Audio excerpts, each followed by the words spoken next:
김문수 장관이 이 한동훈 대표 설화와 관련해서 여러 가지 말들을 좀 많이 나오고 있는 그런 상황인데 이틀 전이었습니다. 박 전 대통령이 말한 그 여당 대표가 소신이 너무 지나쳐서 사사건건 대립하면 안 된다라고 했던 이 발언 대체 누굴 지목한 거냐? 많은 사람들은 이제 한동훈 전 대표를 얘기하고 있긴 합니다만 여기에 대해서 김문수 장관의 입장이 나왔습니다. 매우 절제된 발언이다. 그리고 다양한 해석을 할 수 있지만 아마 이렇게까지 얘기를 했을까라는 어떤 자신의 생각을 덧붙여서 입장을 좀 내놨더라고요.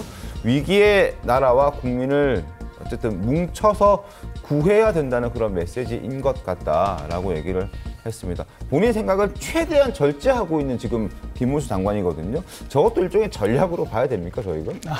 사실 박근혜 전 대통령보다도 말씀을 아끼시는 분이 김문수 장관이 아닌가 이런 생각이 드는데, 그러니까 박근혜 전 대통령이 총선 직전에도 한동훈 전 대표를 만났었습니다. 예방을 했었는데 그때도 비슷한 이야기를 했었어요. 그러니까 경제나 나라가 어려운데 대통령과 힘을 합쳐야 된다라고 하면서 단합이 중요하다라고 이야기를 했는데 결론적으로 대통령 탄핵 사태까지 왔기 때문에 저는 그 연장선에서 메시지를 던진 거다라는 거를 쉽게 이해할 수 있을 거라고 생각을 하고, 이 김문수 장관 같은 경우에는 또 현직 장관이지 않습니까? 그렇습니다. 국무위원 중에 한 사람으로서 국무위원장에 해당하는 대통령이 지금 구속돼서 재판을 받고 있는 상황이기 때문에 극도로 언어를 절제하는 게 맞는 상황이기도 하고요. 또한 지금 당원들의 마음은 대통령이 무사히 돌아와야 한다는 쪽에 방점이 찍혀 있는 것이 사실이거든요.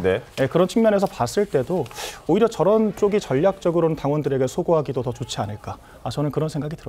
최영주 대변인, 이게 지금 박근혜 전 대통령이 사실상 한동훈 대표를 지칭해서 이제 비판한 것 같으니까 김문수 장관이 말씀이 많지 않은 분이 매우 절제된 말씀을 한 것이다. 이거 함축한 의미 많은 것 같은데 어떻게 해석하세요? 포인트를 집었다.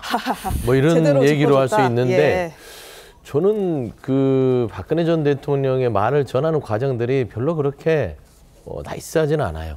왜냐하면 박근혜 전 대통령이 굳이 예전에 본인이 김무성 대표와의 어떤 여러 가지 갈등을 회상해서 지금의 윤석열 대통령이 그런 상황에 처한 것들은 결국에는 당시 한동훈 전 대표의 부딪힘 속에서 일어난 거 아니냐. 결국에는 이 국민의힘의 분열을 조장한 게 한동훈 대표다라고 얘기한 걸로 익힐 수 있는 발언을 했는데, 그러면 그냥 아무 질문도 없었는데 했겠어요? 누군가 질문했을 거 아닙니까? 한동훈 대표는 어떻게 생각하세요?